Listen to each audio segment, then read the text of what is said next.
hoy no estoy en casa donde suelo hacer los vídeos de redefinición, pero mira, me he encontrado una cafetería muy chula. Espero que estéis siguiendo estos vídeos y que no olvidéis que estamos viendo esa genealogía que está dividida en tres partes de 14 nombres, ¿no? 14 generaciones, desde Abraham hasta David, desde David a la deportación a Babilonia y desde la deportación a Babilonia hasta Jesús. Así que bueno, con esto damos continuidad al principio espiritual del cimiento, que esta ya sería la quinta parte. La próxima semana haremos la sexta parte y terminamos, ¿vale?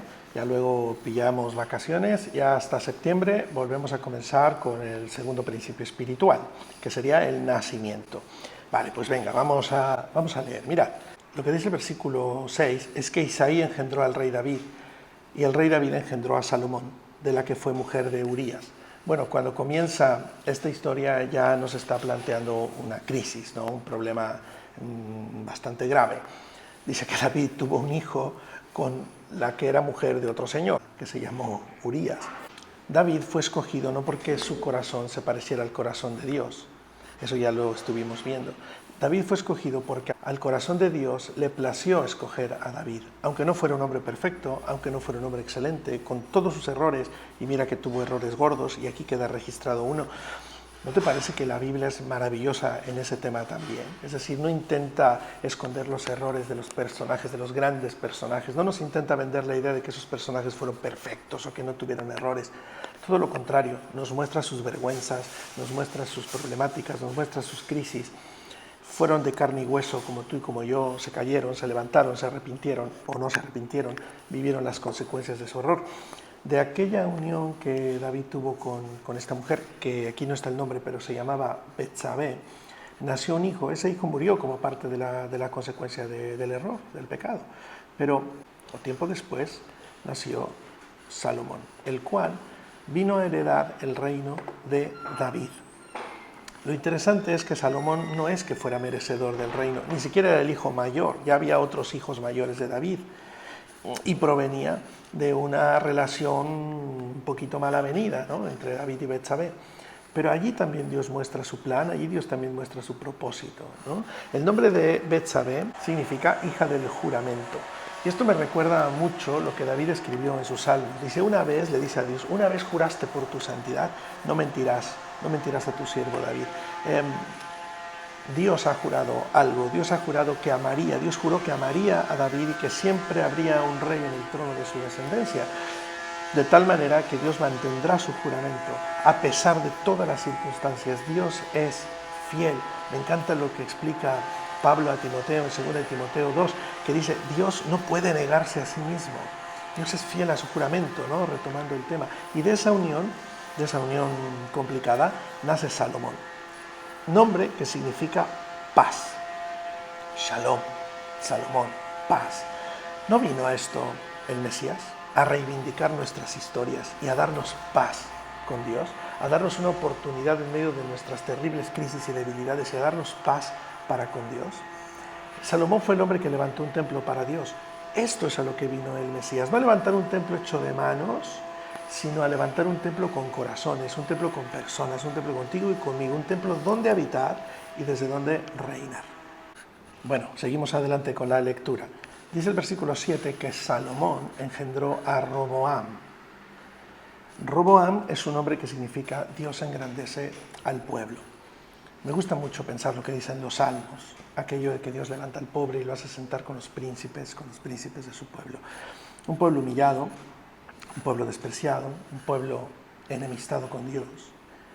El Mesías vino, Jesús vino a reconciliarlo y a engrandecer a ese pueblo. Vino a tomarnos a nosotros como gentiles y a sumarnos a un pueblo. Vino a engrandecer a su pueblo, a hacernos sus hijos, a hacernos sus amigos. Luego dice que Roboam engendró a Abías, y Abías significa Dios es Padre, y Abías engendró a Asa, lo cual significa médico. Son dos cosas muy interesantes. Por un lado, Jesús vino a mostrarnos que Dios no es un ser lejano, extraño, que va moviendo los hilos de nuestra historia particular desde su trono marmóreo, No, Dios es nuestro Padre, ¿no? Vino a demostrarnos que Él es nuestro Padre. De hecho, nos enseñó a orar diciendo, Padre nuestro que estás en los cielos. En el Evangelio de Juan, Jesús dice, ese es mi Padre, pero también es Padre vuestro. Jesús vino a mostrarnos que Dios es Padre. No solo es nuestro Señor, es nuestro Padre. Este es el cimiento que Jesús vino a mostrarnos a todos aquellos que le creemos y que tenemos fe. De hecho, cuando Él se está bautizando, las palabras que escucha de parte de Dios desde el cielo es, este es mi Hijo amado, en Él tengo complacencia. No se refirió a Jesús como su siervo, no se refirió a Jesús como su enviado necesariamente, se refiere a Él como su Hijo, y un Hijo amado, en quien tiene complacencia. Por otro lado, asa significa médico, como hemos dicho. Y a esto vino Jesús. Este es el cimiento de sus conclusiones. Él vino a sanar a los enfermos, vino a traer salud al hombre, vino a sanar al ser humano y a crear una nueva humanidad. Él dijo que los sanos no necesitan médicos, pero los enfermos sí. Los enfermos como tú y como yo, enfermos de egoísmo, enfermos de odio, enfermos físicamente, rotos del alma, rotos del espíritu, rotos del corazón, le necesitamos a Él, a eso vino Él. Al continuar con la lectura, llegamos al versículo 8, donde dice que Asa engendró a Josafat, Josafat a Joram, Joram a Usías. Vamos a ver. Josafat significa Dios juzga. La verdad es que también este es el cimiento de Jesús. Esta es la razón por la que Él viene. Él viene a hacer juicio en el mundo. Los que creen en Él y los que no creen en Él. En ese momento se determina un juicio para las personas. El que cree en Él ha sido salvado, el que no cree en Él ya ha sido condenado. Vino para salvar, pero también en esa salvación está implícito un juicio determinado para el que cree o el que no cree en Él. Joram es un nombre que significa Dios es exaltado. Y a esto vino Jesús, a dar una exaltación a Dios, a llamarnos para la alabanza de la gloria de su gracia, como explica el apóstol Pablo. Joram engendró a Usías, lo cual significa fuerza de Dios. Usías engendró a Jotam, que significa Dios es perfecto. Uno de los grandes retos a los que vino Jesús fue a mostrarnos la perfección de Dios, a mostrarnos que Dios es perfecto, perfecto en amor, perfecto en misericordia, y también vino a retarnos y a decirnos, ser perfectos como vuestro Padre es perfecto. Vino a mostrarnos que hay unas nuevas posibilidades en la fe, las posibilidades de recuperar la imagen de Dios, recuperar lo que Él es en nosotros, la manera como nos creó, como Él es, como Él piensa, como Él vive, como Él actúa, como Él responde. Él es capaz de restaurarla a través de la fe. Aquí en el versículo 8 también hay una historia que no es evidente, pero que sería importante que nosotros pudiéramos registrar. Dice que Asa engendró a Josafat, Josafat a Joram, ¿vale? Y Joram a Usías.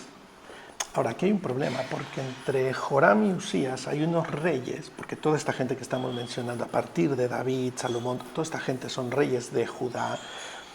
Hay unos reyes que no son mencionados, ¿no? Y estamos refiriéndonos a Ocosías, a Atalía, Joás, Amasías. ¿Qué pasó? ¿Por qué son quitados de esta genealogía? ¿Por qué no son mencionados? Bueno, pues sucede algo muy interesante. Atalía fue una mujer que era hija de Jezabel, que fueron reyes de Israel. Esta mujer usurpó el reino, ¿vale?, de una manera maquiavélica, usurpó el reino y bueno, hizo un desastre. La usurpación humana no tiene validez delante de Dios, es desarraigada, es quitada de la historia. Lo que se gana delante de Dios no es por nuestras propias fuerzas ni por usurparlo con nuestras artimañas, de ninguna manera, sino lo que se gana delante de Dios es a través de la fe. Por eso todo este grupo de individuos en esta historia no es tomado en cuenta, porque este no es el cimiento de Jesús. Jesús no vino a robar un reino, Jesús no vino a quitarle el reino a nadie. No, Él vino a asumir que era el rey y vino a entregarnos el reino a los que creemos en Él.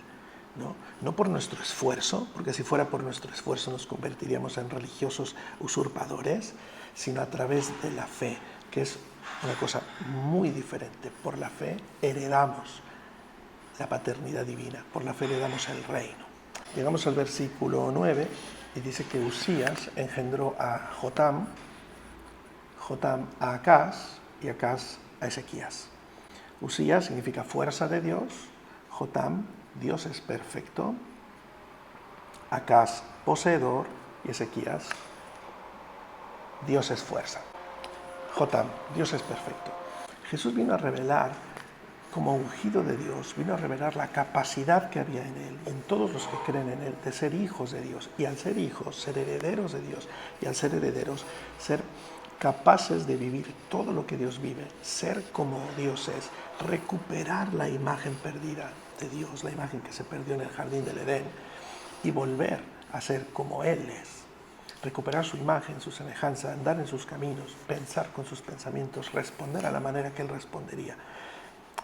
Este es el cimiento que Jesús vino a poner para Él y para todos los que creemos en Él. Si seguimos adelante, en el siguiente versículo, versículo 10, dice que Ezequías engendró a Manasés, lo cual significa hacer olvidar. ¿No es esto a lo que vino Jesús? Hacer olvidar nuestra maldad, nuestro pecado, a pasar por alto nuestros delitos, a perdonarnos, a darnos una nueva oportunidad de vida. Manasés, hacer olvidar. Este es el cimiento de la labor de Jesús. Manasés a Amón, lo cual significa constructor. Y cuando hablamos de construcción, tenemos que referirnos sí o sí a la fe.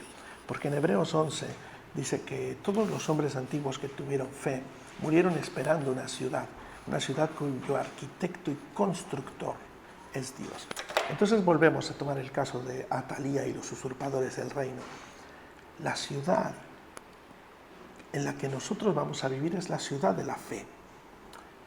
Es una ciudad que no nos podemos construir con nuestras propias manos ni con nuestro autoesfuerzo. Es una ciudad cuyo arquitecto y constructor es Dios. A esto vino el Mesías, a construir ese templo, a construir esa ciudad. ¿Cómo se es ciudadano de esa ciudad? Fe. ¿Cómo se adquiere los derechos de esa ciudadanía? Fe.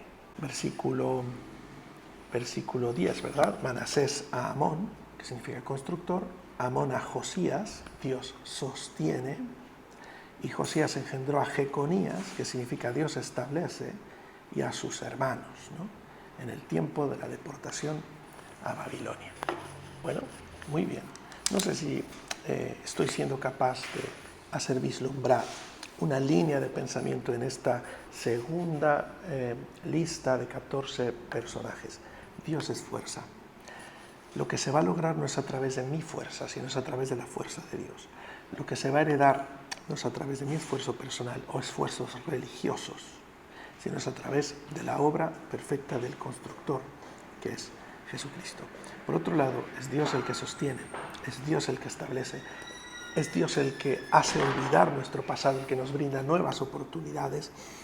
Es Dios nuestra fuerza, es Dios el perfecto, es Dios el que juzga, es Dios el exaltado, es Dios el Padre, es Dios el médico, es Dios el amado, el Dios el que ha hecho un juramento y que a pesar de nosotros lo llevará a su cumplimiento. Y a cualquiera le enamoras con tu risa, y a cualquiera le embriagas con tu amor, y a cualquiera le perfumas el mañana, a cualquiera que quiera, a cualquiera que crea, a cualquiera que quiera, a cualquiera que crea.